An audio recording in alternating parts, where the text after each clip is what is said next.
mais uma vez, muito bom dia para você e obrigado pela sua companhia aqui na TV Lens. Bom, a gente começa a edição de hoje aqui do Redação Final falando sobre uma manifestação do presidente Gerson Claro logo no comecinho da sessão. Isso porque o último domingo, dia 15 de setembro, foi o Dia Internacional da Democracia, uma data que foi estabelecida pela ONU, que é a Organização das Nações Unidas, e que, a partir dessa data, quer estimular o mundo todo a pensar nesse assunto, a importância da democracia como pilar dos direitos civis, inclusive os mais básicos.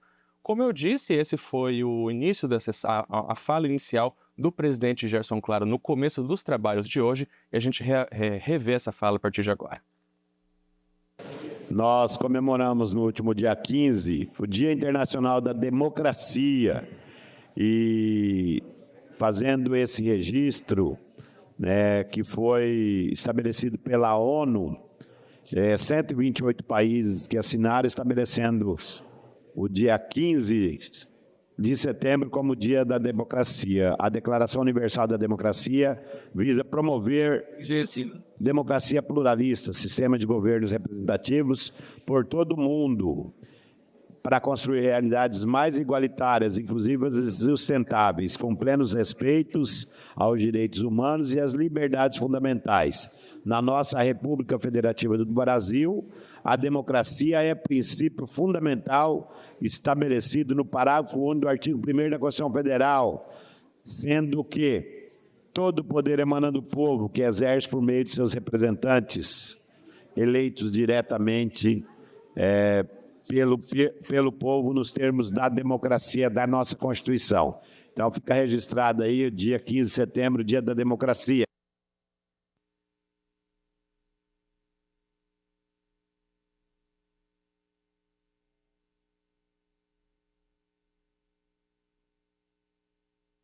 A gente já tem o áudio, ainda não? Agora sim, voltamos com o áudio então. Eu estava comentando anteriormente que o Brasil está vivenciando uma experiência democrática agora com as eleições municipais, em que todo mundo está debatendo e observando as propostas de cada candidato para os municípios. Isso, com certeza, é um exercício muito próximo da democracia, porque é a realidade, é o dia a dia das cidades. 10h32, vamos falar agora então dos projetos que foram votados pelos deputados na sessão de hoje, nesta terça-feira, 17 de setembro.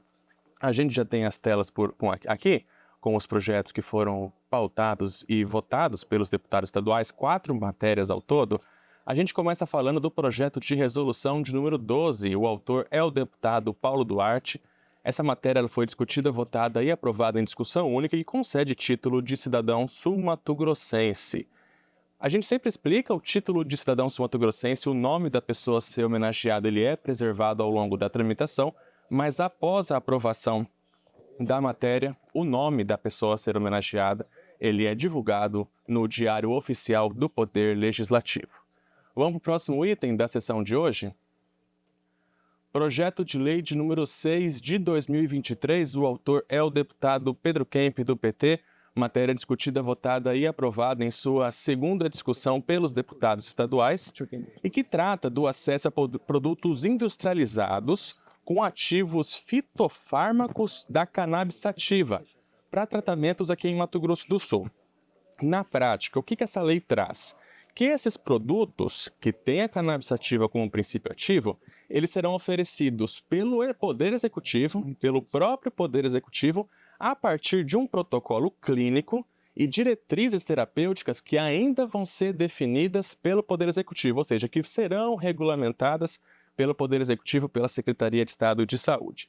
E claro, essa regulamentação toda, ela tem que atender às normas da Anvisa, às normas federais, com relação a medicamentos com esse princípio ativo. E para falar sobre esse tema, está aqui no estúdio da TV Lens ao vivo, aqui no Redação Final, o autor da proposta, deputado Pedro Kemp. Deputado, muito obrigado pela participação do senhor aqui com a gente. Inclusive, quando o projeto passou em primeira discussão, a constitucionalidade, o senhor também participou aqui com a gente. Falamos um pouquinho mais da questão legal, mas agora a questão mais prática, Para quem precisa do medicamento, é uma luz no fim do túnel que a gente está chegando nesse fim do túnel, Bom dia.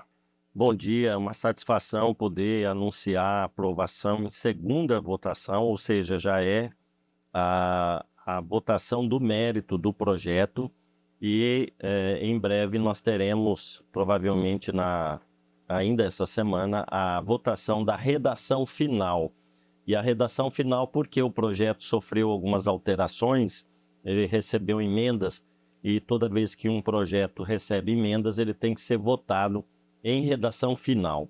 Eu acredito que essa semana nós vamos concluir esta votação e já vai seguir na semana que vem para o governador finalmente sancionar esse projeto e ele entrar em vigor como lei aqui no nosso estado para beneficiar, com certeza, um número bastante expressivo de pessoas que sofrem com fibromialgia, com dores crônicas, com sintomas do tratamento do câncer, pessoas que têm autismo, pessoas que têm convulsões. Então, essas pessoas, elas vão poder acessar esse medicamento, conhecido como canabidiol, né, na rede pública de saúde. Hoje, muita gente já faz tratamento com esse remédio, porém, elas têm que pagar um preço que é bastante significativo para muitas pessoas, comprando medicamento, às vezes até fora do país. E aqui no Mato Grosso do Sul, nós já temos a produção desse medicamento e ele é oferecido a preços mais acessíveis. Agora, nós queremos que ele esteja disponível na rede pública de saúde e as pessoas tenham acesso a esse medicamento e possam se beneficiar, né, desse tratamento. Eu quero dizer que hoje eu fiquei muito feliz com a aprovação do projeto, porque eu conheço muitas pessoas que já fazem uso do canabidiol e elas relatam, dão um depoimento de como mudou a sua vida depois do tratamento com este remédio. Então, nós lutamos muito. O projeto, eu quero lembrar, ele tramitou durante 1 ano e meio aqui na casa, até ser votado na Comissão de Constituição e Justiça, em primeira votação, e hoje já votando em segunda votação, nós tivemos um amplo debate no interior da Assembleia e até mesmo com a participação de representantes do governo do estado.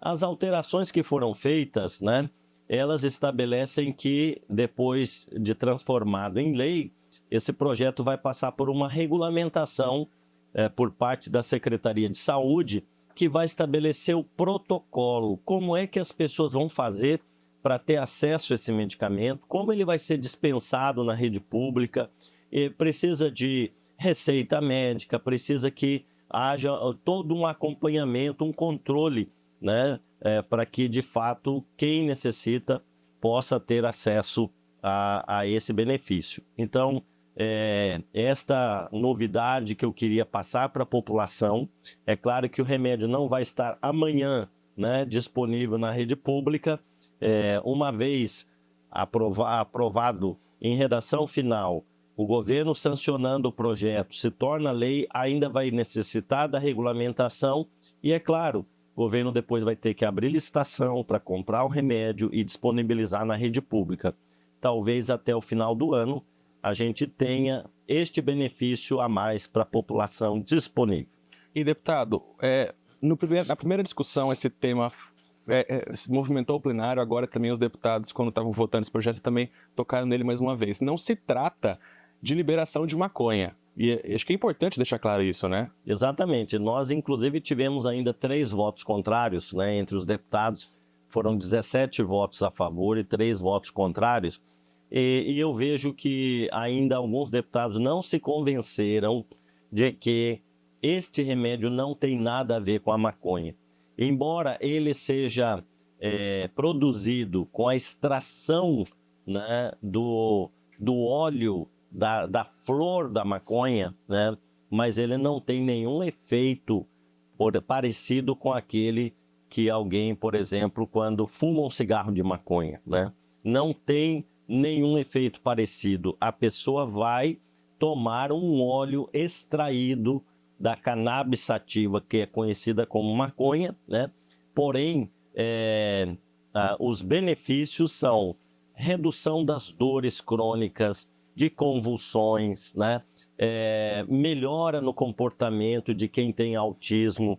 Então, esses são os efeitos, né, deste remédio que está fazendo a diferença na vida de muitas pessoas, né? Infelizmente, alguns ainda têm preconceito, né? Eu poderia fazer aqui uma analogia, por exemplo, às pessoas que fazem tratamento do câncer e utilizam morfina, né? A morfina, ela é extraída também de drogas, né, conhecidas como o ópio, a papoula, que é uma planta alucinógena, né? Então, ninguém fala, por exemplo, eu sou contra o uso, né, de morfina, porque vem de uma planta, de uma droga, né, alucinógena. A mesma coisa é o canabidiol. Ele é extraído da flor da maconha, porém não tem efeitos, né, de como alguém estivesse fumando um cigarro de maconha. Então nós precisamos acabar com esse mito, com esse preconceito e entender que se trata de um medicamento que hoje já tem o aval, inclusive, da Anvisa, que é a Agência Nacional de Vigilância Sanitária, né, que regulamenta o uso dos medicamentos no Brasil.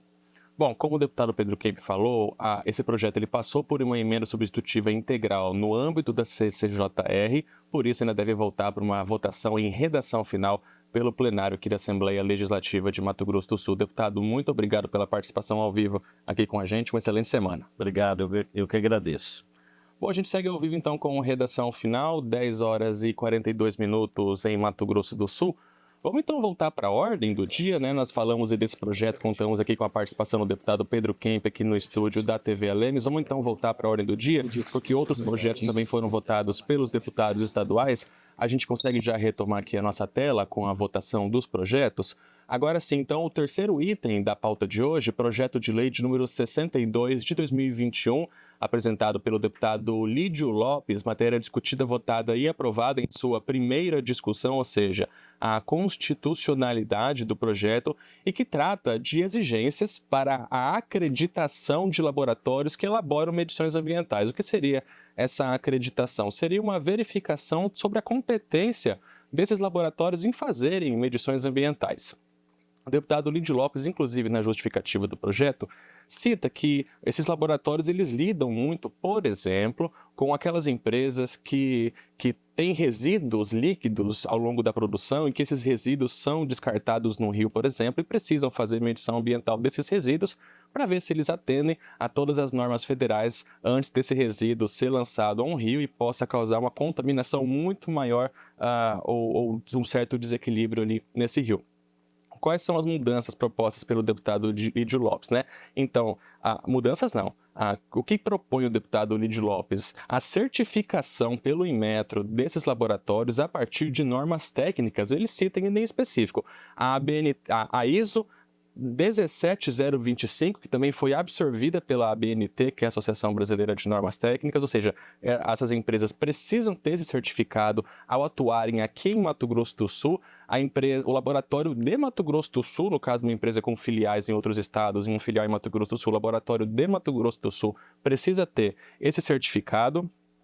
A lei também traz que o envio dos ensaios, das amostras, né, do laboratório para a autoridade competente, ela não exime o empreendimento de também realizarem um automonitoramento. E para o autor, o deputado Lídio Lopes, essas regras todas, essas exigências todas, elas vão impossibilitar a compra de resultados, porque com essas empresas elas terem essa acreditação, elas serão periodicamente fiscalizadas também pelo Inmetro. Então dificulta uma empresa que esteja irregular querer fazer a compra de um resultado para poder apresentar para o órgão ambiental. Esse projeto ele passou por uma emenda substitutiva integral apresentada pelo deputado Caravina, que foi o relator desse projeto na Comissão de Constituição, Justiça e Redação. Então a gente teve agora a primeira discussão. Teremos ainda a segunda votação com a aprovação dele hoje, está sendo encaminhado para análise das comissões de mérito e vai voltar em razão dessa emenda para uma redação final. Quarto item da pauta de hoje, vamos lá?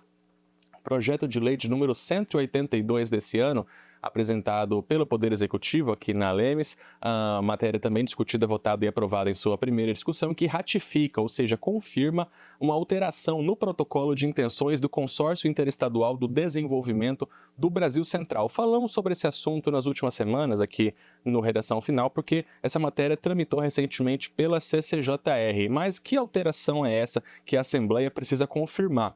E feita pelo Executivo no âmbito do Consórcio Brasil Central, que a Lemes agora confirma uma autorização para a promoção de auxílio financeiro e humanitário a outros estados que não fazem parte desse consórcio. Um exemplo prático: os estados que fazem parte do Consórcio Brasil Central querem se unir para, por exemplo, a fazer uma doação ao estado do Rio Grande do Sul, que recentemente a gente acompanhou também, passou por grandes enchentes. Esses estados eles podem se unir, mas o protocolo não previa uma doação para estados fora do bloco. E agora, sim, há essa autorização, desde que haja uma Assembleia Geral deliberando sobre isso, e aí sim é feito o rateio entre os membros do Consórcio Brasil Central. Essa mudança foi aprovada, então, hoje em primeira discussão, ainda vai para uma análise das comissões de mérito, que também devem deliberar sobre essa alteração já firmada pelo Estado no âmbito do consórcio, mas que precisa ser ratificada pelas assembleias. Bom, esses então foram os 4 projetos de hoje. Os deputados também deliberaram hoje sobre as moções, os requerimentos, as indicações. Ao todo, 3 requerimentos, 6 indicações, 4 moções de congratulação e uma moção de pesar aqui na Assembleia Legislativa. A gente segue então com a redação final, 10 horas e 46 minutos. Vamos falar agora sobre um fato trazido pelo deputado Paulo Correia, primeiro secretário aqui da Assembleia Legislativa. Na semana passada a gente teve várias falas, em especial do deputado Zeca do PT, citando a situação de agricultores familiares nesse momento de estiagem. O deputado Paulo Correia trouxe na sessão de hoje também as dificuldades dos grandes agricultores ou dos agricultores que não se encaixam como agricultores familiares, mas que, em decorrência dessa mesma estiagem, também estão passando por problemas esses que exigem solução do poder público.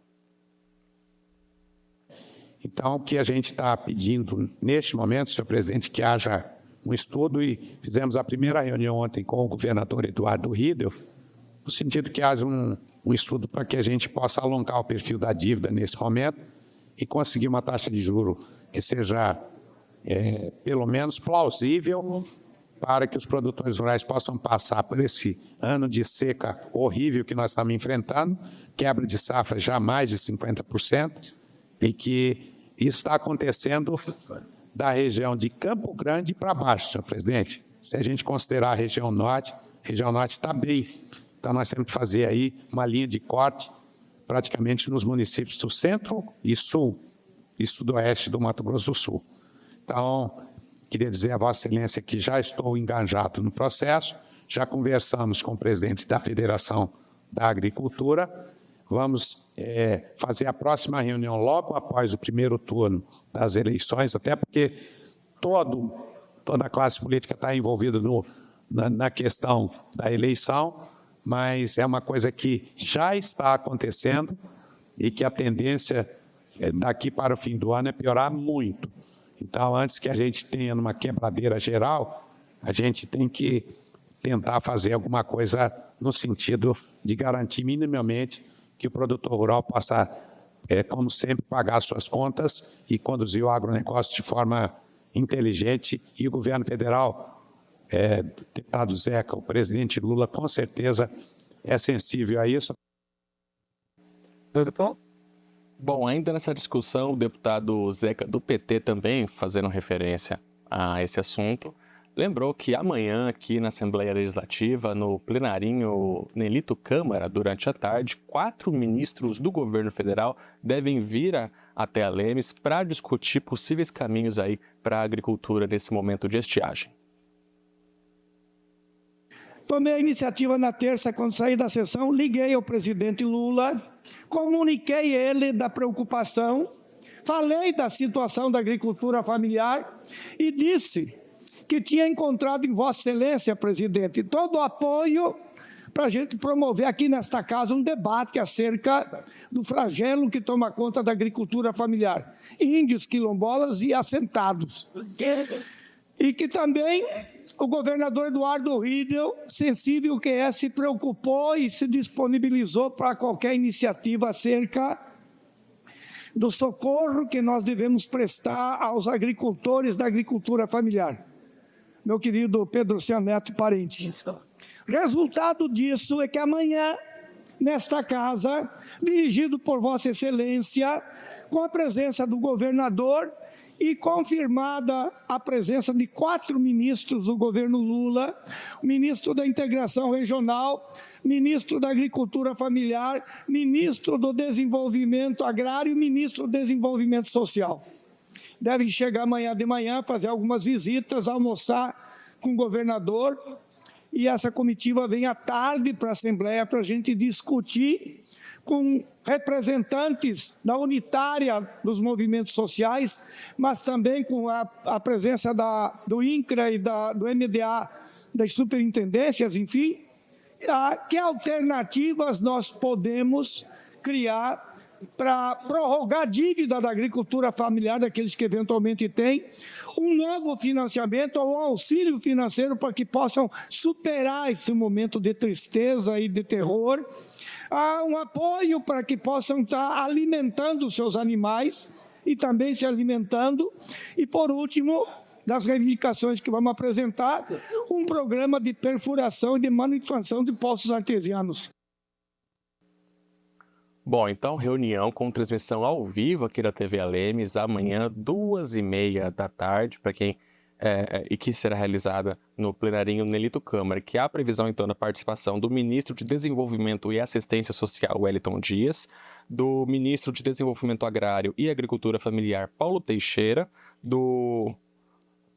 e do ministro Valdez Góes, da Integração e Desenvolvimento Regional. É o que confirma nesse momento, por enquanto, a assessoria do deputado Zeca, do PT.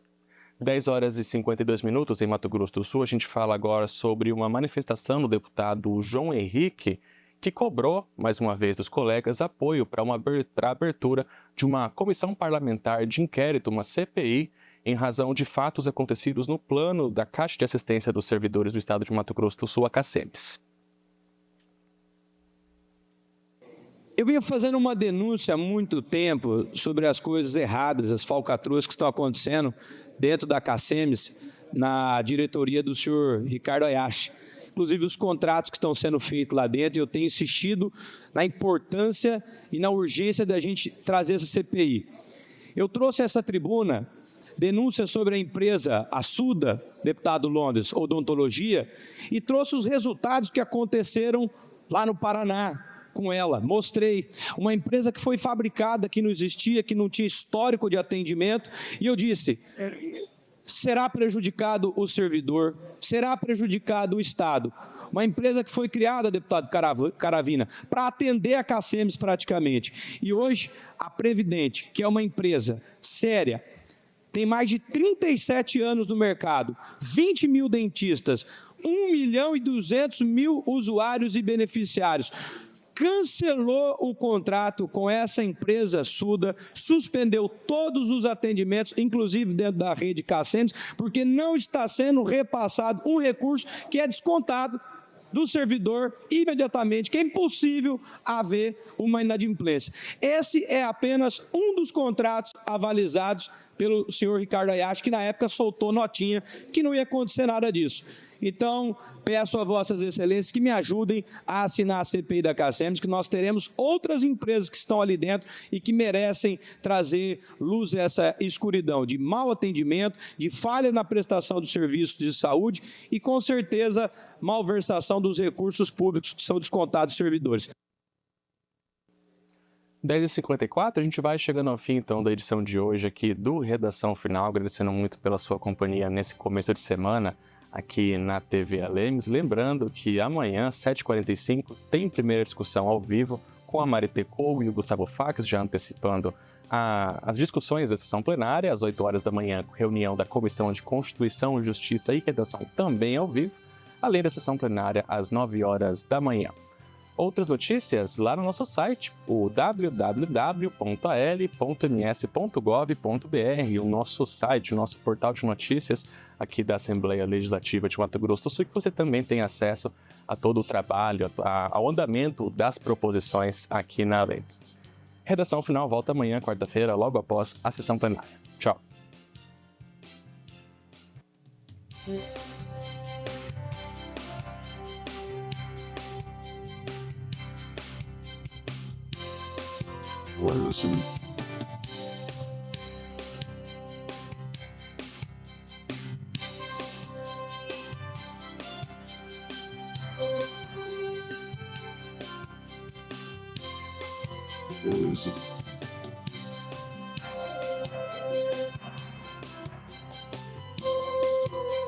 Então